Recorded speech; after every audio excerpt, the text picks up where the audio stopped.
Hello folks, and welcome to my now overcrowded shop. Now we've got the front clip removed, stored over there out of the way. Let's pull this engine and transmission.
Taking some parts off and loosening them up from up top.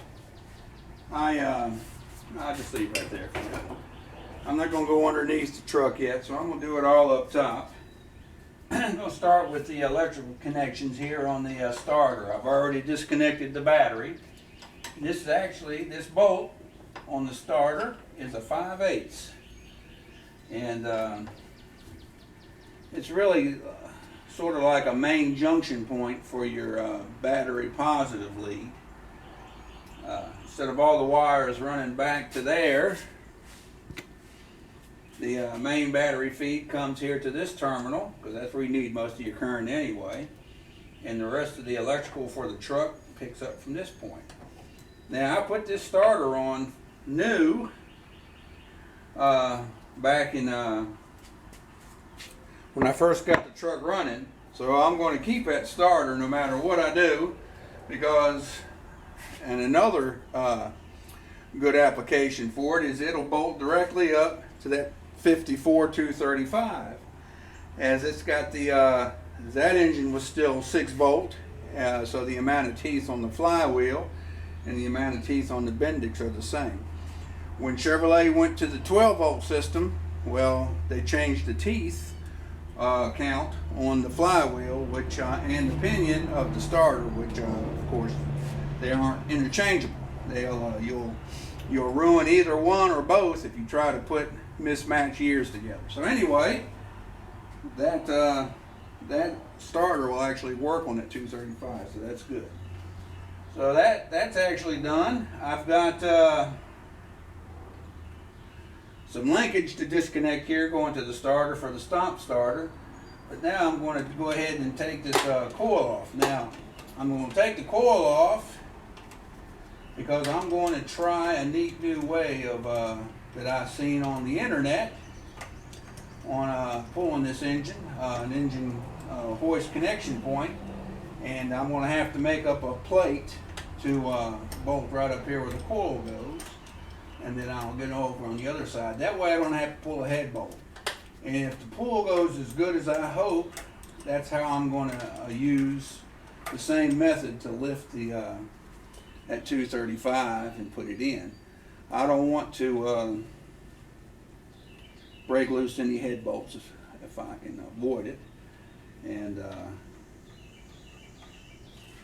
if you noticed, there's an old video, I'll see if I can't maybe link it, that's on the internet showing how Chevrolet actually assembled these. It's a 30 model in the 30s. I think it's called Magic Hands or something like that. And anyway, I'll look that up, and what it does, it just shows start to finish them building a 30-something model car with the 216 engine. And what I found really interesting was that the way that they lifted the engine and put it in the frame, they had this special jig they made up, that actually slid underneath the manifolds over there. There was no bolting at all. It just slid on and easily slid off. So that tells me that the connection points for those manifolds are stronger than what we may realize, since it could lift not only the engine, but the entire engine, transmission, drivetrain. So that's pretty slick. So anyway, I'm pulling. That's why I'm pulling the coil. Now this coil will not work on that engine unless I go with a external resistor, because this is a 6-volt coil, and of course that's 12 volt. So anyway, I'll break these loose,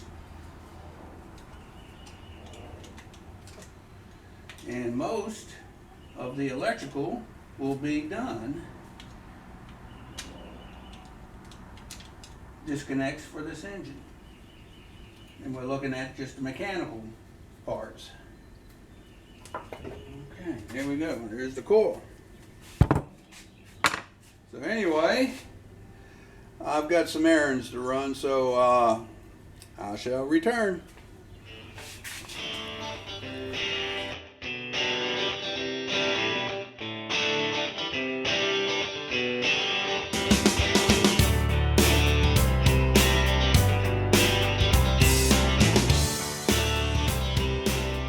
Alright, looks like it's Christmas in May. Let's see what all we got here. I only needed one, but I got, you get two fender braces for that broke one on the driver's side, fender welt, a new link for my shock on the right side, a couple pads for the radiator support, new bolts for it, 3 bushings for the other 3 lever action shocks. Oh, a brand spanking new transmission cover plate there. I got tired of looking at that thing I engineered, hillbilly engineered, so we got that. And we got us a new window regulator for the driver's side. More than likely, it's just a spring inside the old regulator, and I thought long and hard about taking it apart and rebuilding it, and then I figured, well, you know, that's been wore. It's been it's hard to crank also, so let's just try a whole assembly. Hopefully, this aftermarket will work good.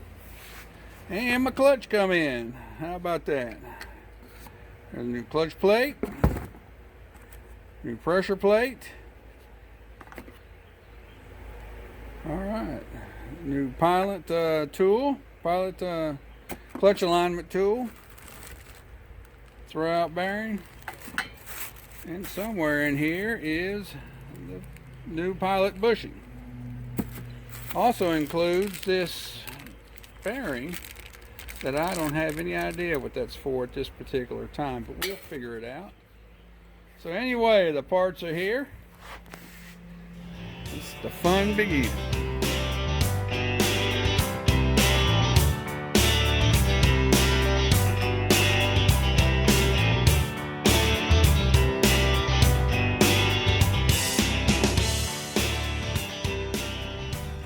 All right, let's pull the valve cover.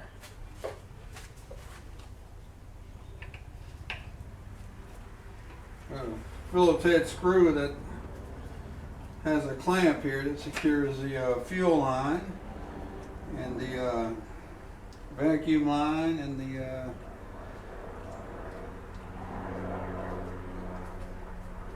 and I've got my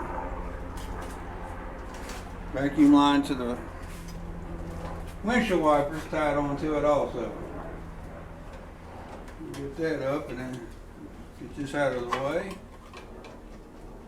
Okay.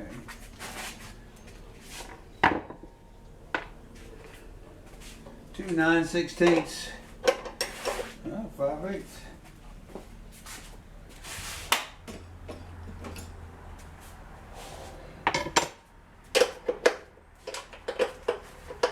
These aren't very tight. The problem with these is if you tighten them down too much, you'll start bending the valve cover, as opposed to securing it down and you're guaranteed to leak. That's probably what's happened over the years by previous wrench turners as well as myself.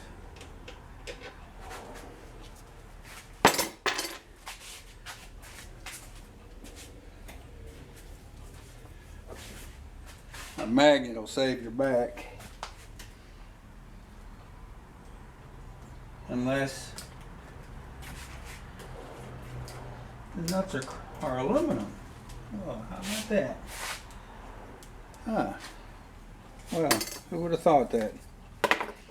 Well, let's see. I really glued this down. The last time I had it off to try to stop the leaks. Rubber hammer.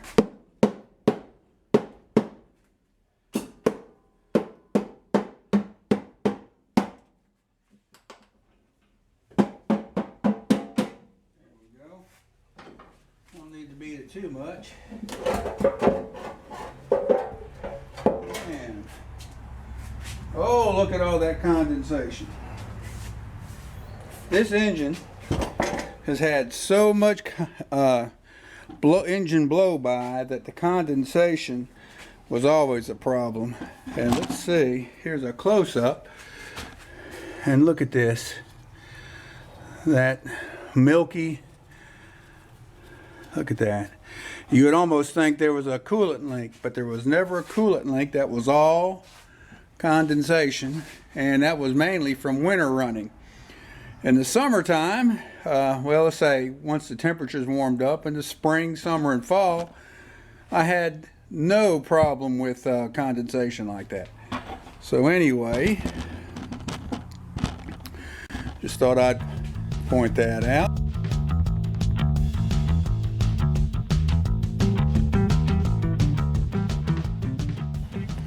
All right, here's that bracket I was talking about I made up.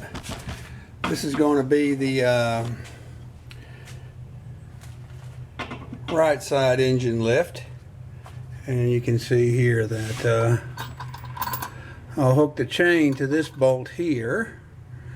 And these two bolts are secured into the coil mount.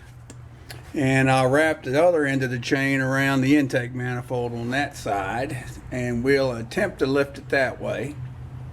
If it looks like it's not going to do how I want, then I'll come up with another way over there on the left side. But anyway, that's how we're doing this.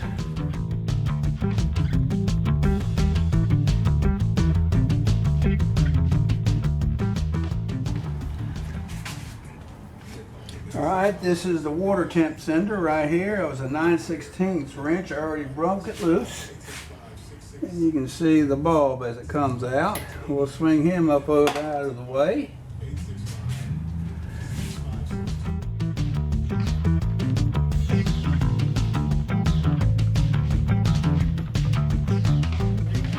Okay, we've removed the throttle spring right here. And now we're going to remove the other bolt on the exhaust manifold.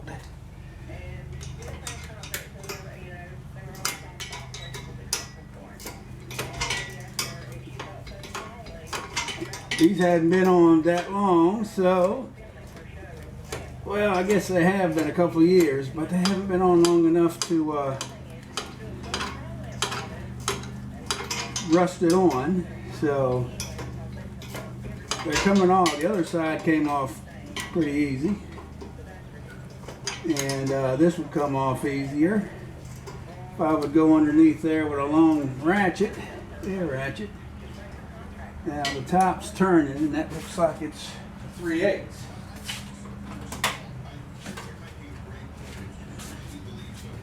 Well, let's see.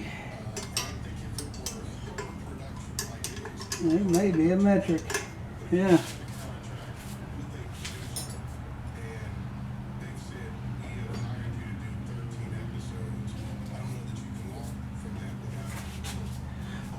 Let's see. I did a little mixing and matching as I went, so I always meant to get these off.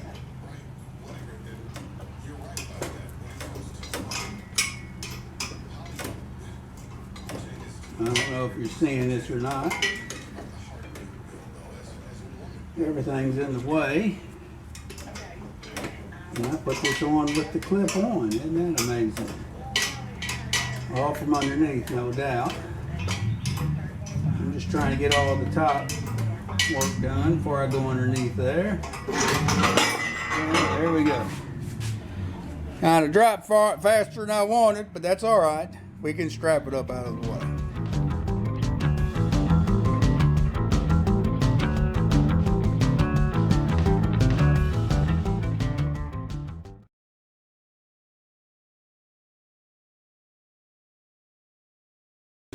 Now we're going to disconnect the bell crank that's the throttle. Now I already pulled the cotter key out, and there's the arm disconnected. So the spring's disconnected, and the arm, I don't know if you can make that out. Try to point a little bit.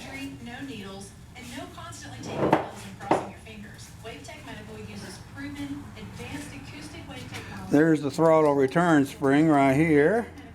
There's the top of the bell crank to the throttle pedal.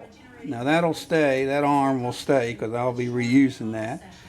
And as you can see, the exhaust manifold is gone. So everything on this side other than the clutch, pedal connection to the throttle bearing lever, and the two shifters. And I'll get that while I'm underneath.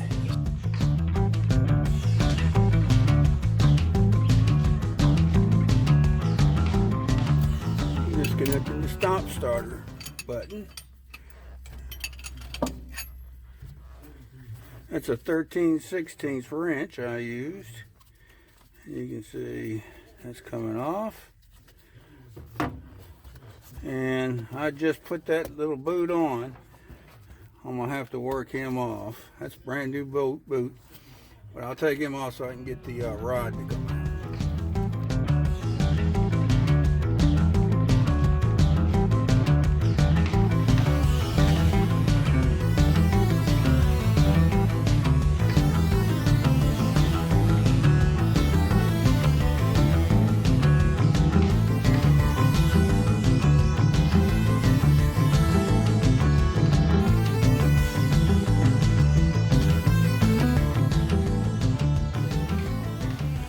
All right, coming to you live from underneath a 70-year-old truck. We've put it off long enough, so I guess it's about time to get a little dirty and get these get it disconnected underneath here. That's about the last stage we need. All right, this is this frame member right here. See, there's the engine, the oil pan. This is the mid frame mount, and you've got two motor mounts. Let's see if we can, there you go, see. Let's see, there's one right here, and there's one on the other side that connect to the bell housing. There's one through bolt that comes up through the bottom. I've already removed this one. And then there's two side bolts that go through the mount into the block. Now I'm going to pull them. I pulled the top one off, but you can't really get to the bottom until you get the engine out. But it's okay because with the through bolt that comes from the top to bottom, that loose, it'll lift up. So that's the two bell housing mounts. And then back here, the back of the transmission, you got two more right here. I've already got that one broke loose. And I'm going to get it off here shortly and get these two off. These two through bolts here on the mid frame member here. And then two up at the front, and that'll have the engine and transmission ready to go. Now I'll set up the camera when I go back here to get this part done. But as you can see, this is the tail cone right here, and there's four bolts that holds the ball housing that houses the U-joint, and then this slip bolt here, or not bolt, but slip joint right here. This will unscrew and it'll bring it back enough to get access to the U-joint. But anyway, right now it's pretty nasty. 70 years of grit, grime, and everything else, so we're going to get some more things loose, and I'll show disconnecting the U-joint, ball joint part.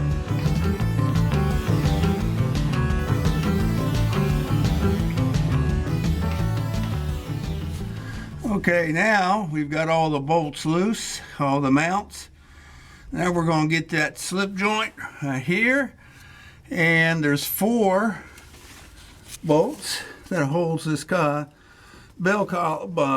collar on that protects the and houses the U-joint.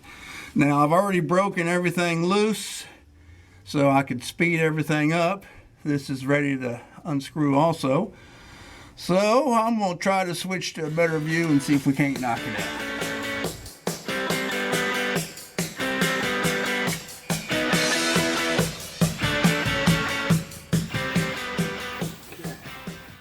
Unscrewing that ball collar.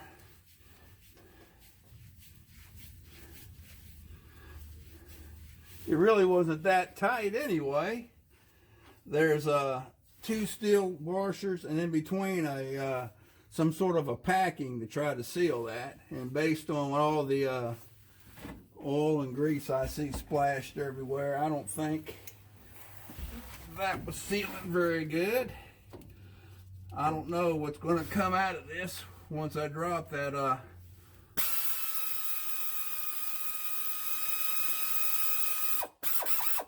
I drop this collar. So let's those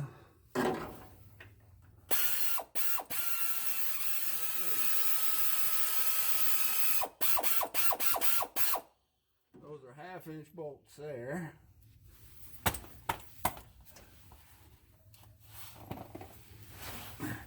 There's nuts on the bottom. There's no nuts on the top.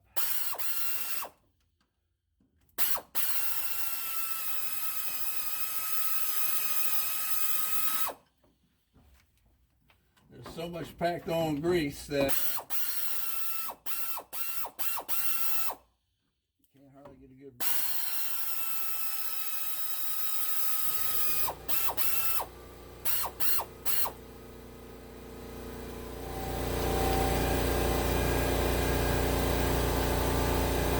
Plate moving.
to figure out why I can't get that dog collar back a little more.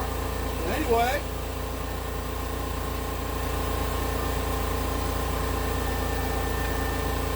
there we go. That's 80-90 weight.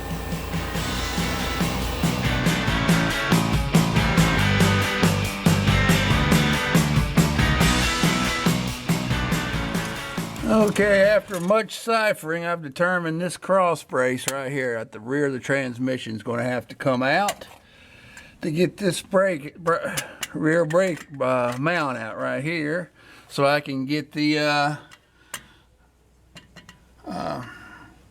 cover off. So there's 1, 2, 3 bolts on this side, same on this side, and that bottom bolt, there's no way to get to the inside of that frame of this cross member, but fortunately it's got a captured nut on it, so we should be able to get him off like I did this side already. I already see right here. So anyway, we're going to take that bracket out, that brace off.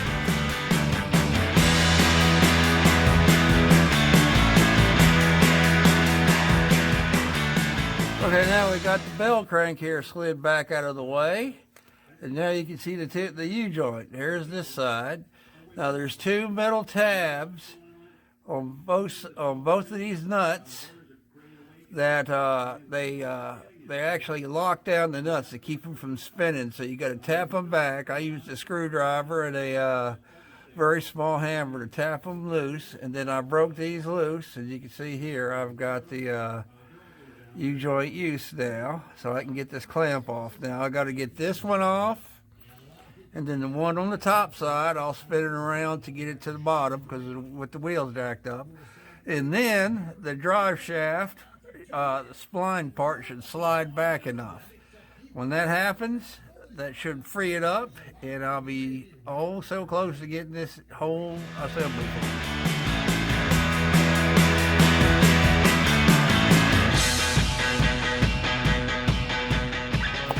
Alright, there's the U-joint. Here is the bushing removed. The last one removed from that side. Now, instead of using little needle bearings, it uses bushings, which is kind of unusual. Now, once you get it both caps off, you see how it just slides back? And there's your gap. So the drive shaft is now disconnected from the transmission. Well, I should say the propeller shaft that's encased within the torque tube is now disassembled, released from the transmission. And now I need to remove the speedometer cable, the shifter linkage and the clutch linkage, and the 2 front bolts, and this puppy is ready to pull.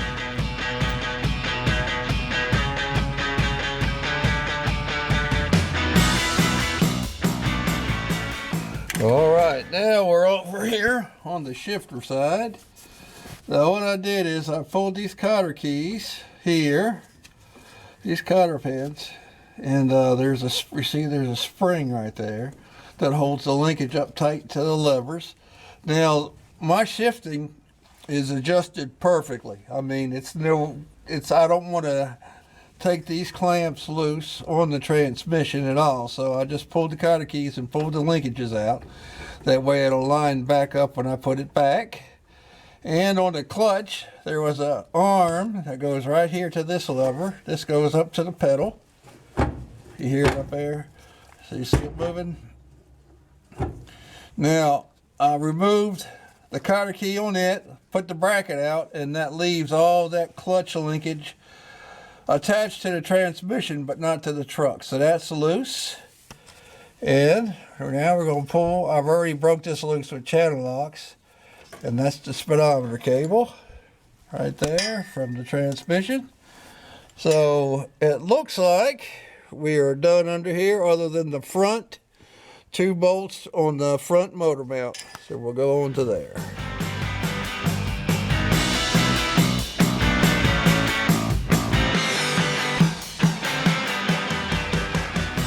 Alright, here's the two front motor mount bolts, which would be this one and this one. I've already pulled the castle nuts off. They had a cotter key in it and then a castle nut. Now these two bolts, I believe, just there's a hole all the way around it in the frame, so I think these two bolts just hold it's like a sandwiched front motor mount. You got a couple plates and a rubber bushing, so I think that just holds that together. I don't think I need to remove them two. I pulled the castle nuts out just in case, but at this point I don't think I have to. So at this point, looks like we may be done underneath. I just realized I need to disconnect my throttle cable. Haven't done that. The hand throttle and the foot throttle. And the gas line. And then it'll be ready.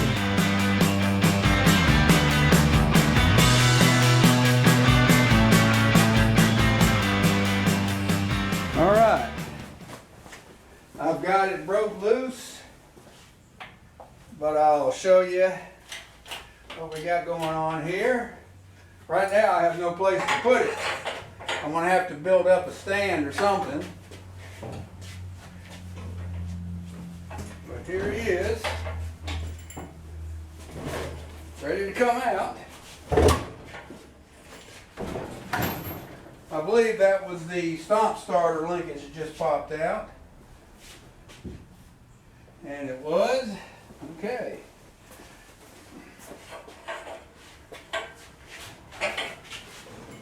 There we go. Just bring it up a little higher. There we go.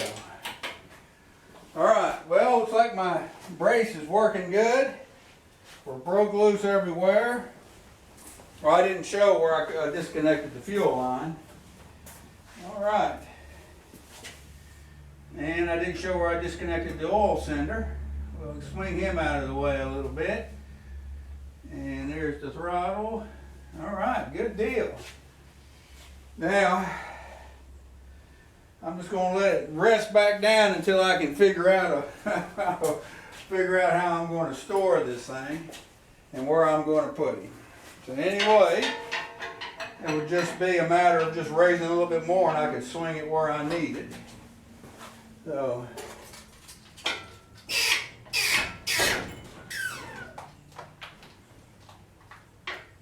alright, it's kind of laying on its own side there. So anyway, the engine is basically pulled and oh man, let me tell you, I'm going to, it's a mess. This thing hadn't been out before, so there's 70 years of crud that was built up on the nuts and bolts and cross members and everything, and it was just pretty nasty here. This is my hazmat suit I wore, and I pretty much ruined it. So one of these days, have I mentioned that one of these days when I grow up, I'm going to get me a lift, because that's what I'm going to do. But until then, cardboard and constantly sweeping up to keep from rolling in it. So anyway, there's that.